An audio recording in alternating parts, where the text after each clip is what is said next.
Okay, imagine this. Sending money internationally, but it feels just like, sending an email. Instant. Easy. What if something big was actually happening right now that could make that a reality? Well, that's exactly the buzz, isn't it? There's this really interesting potential development happening involving Ripple and Circle. Circle, right? The ones behind USDC stablecoin. Exactly. The company behind USDC, a huge stablecoin. So let's get into it then. Ripple, everyone knows them in the digital payment space. They've apparently shown some serious interest in acquiring Circle. Yeah, reports mention offers first maybe $5 billion, then perhaps even up to $20 billion, though Circle initially felt undervalued, apparently. Right, undervalued.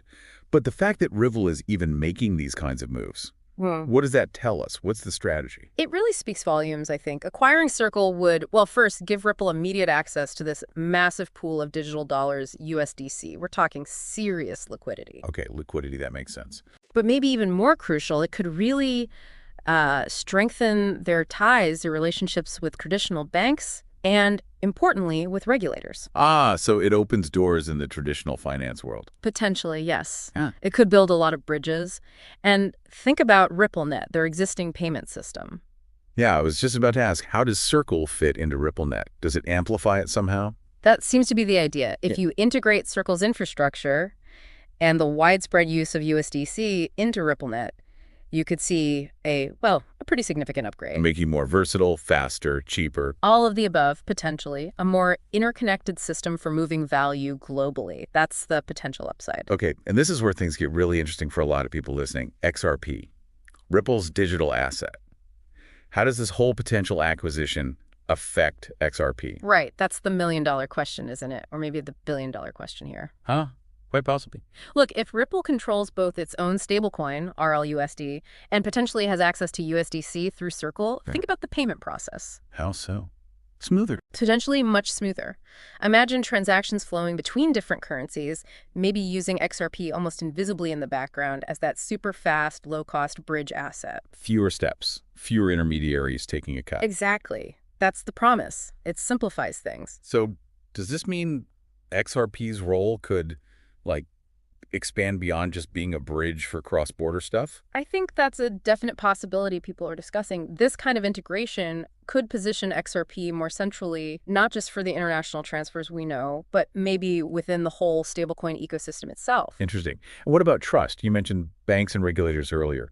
Could this move make, say, Wall Street look at XRP differently? It certainly could. Increased utility, deeper integration into regulated stablecoin flows. Yeah, that might foster more confidence from traditional finance. Perhaps it even nudges the conversation forward on things like, potential XRP-based ETFs down the line. It builds legitimacy. Okay, that's a pretty compelling vision, but these deals don't always happen, right? What if Circle says no again, or goes for an IPO instead? Absolutely. It's crucial to consider those alternatives. Circle has its own path.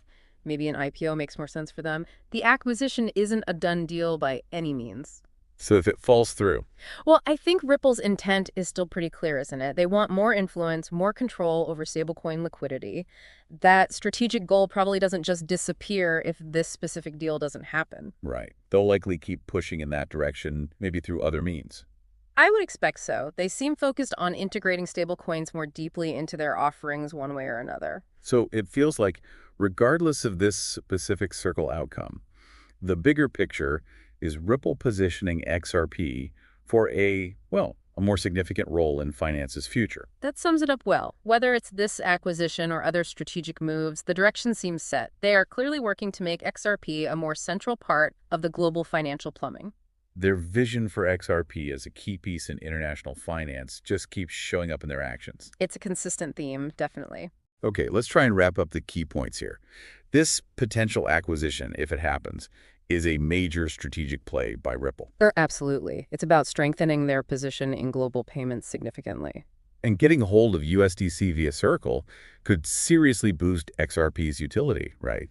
By linking it directly into those stablecoin flows. Yeah, unlocking new possibilities, enhancing RippleNet's capabilities too. And fundamentally, it just underscores Ripple's ambition, their big goal, to make XRP much more central to how money moves globally. Precisely. That ambition is clear, acquisition or not. It really highlights this ongoing shift we're seeing towards more connected, more efficient digital finance. So it leaves you thinking, doesn't it, as you watch all this unfold? Huh. Could we be seeing the early stages, the building blocks of a really different kind of global money system, one that's more unified, maybe driven by things like XRP and these stablecoins? It's definitely food for thought. The landscape is changing fast. Something to keep an eye on for sure as finance keeps evolving.